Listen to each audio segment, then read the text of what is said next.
دی د کینسر په کدو کې د کینسر علاج دی دا سپین کدو دی دا دوره لوی ایته موږ سپین کدو دا خدي ورته زبرګ کدو وي نه ایو دا غټ پیټه کدو دی دواړو کې دغه صفت ده کینسر ختمي ورخه د دې علاج سم زکول شو په دې باندې او کدی باندې ریسرچ ولا خوشته نه دا بوتل زامن دي په زپوي دي حدیث نه ریسرچ وکا ولې د رسول الله غوخه په لکولا کدی خورو امت تقی چې دا خوري کنا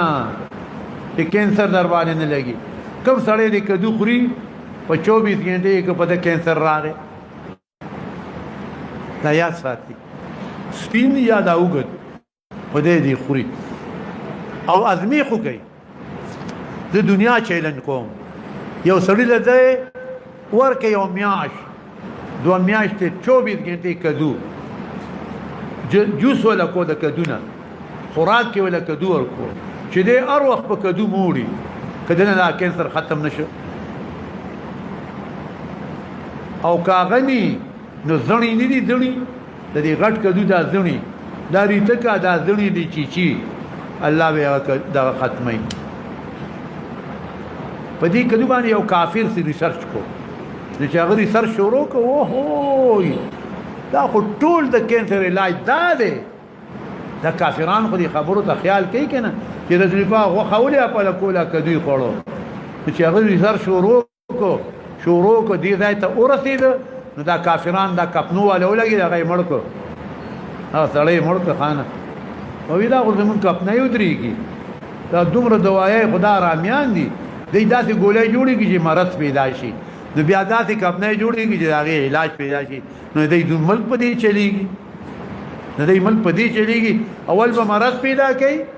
داسې ګولې بور کې جنانو ډاکټر ته وایي د الیکا ډاکټران خو او د کرې ټټوان دی وای ښا لیکي ولا نو مرض پیدا شي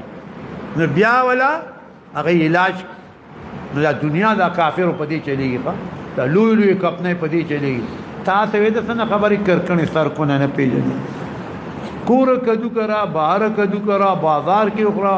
تی وړول شین کې تا لړۍ خای کنه دوره فائدې دي پکې یقین ساته نو چې ډوډۍ کې کدونی ډوډۍ نه خورم دا یاد سات او خدای مې په ساتي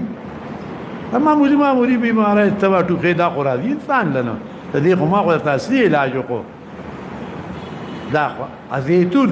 یو 2 ساعت کې 3 ساعت کې زيتون خوري په خوراک کې وابن کدو گیا ایو مفسر هندستان معنا کې وابن عام دې خشه ده عام دې فائدہ مشه ګردو د پاره عام دا ګردو د پاره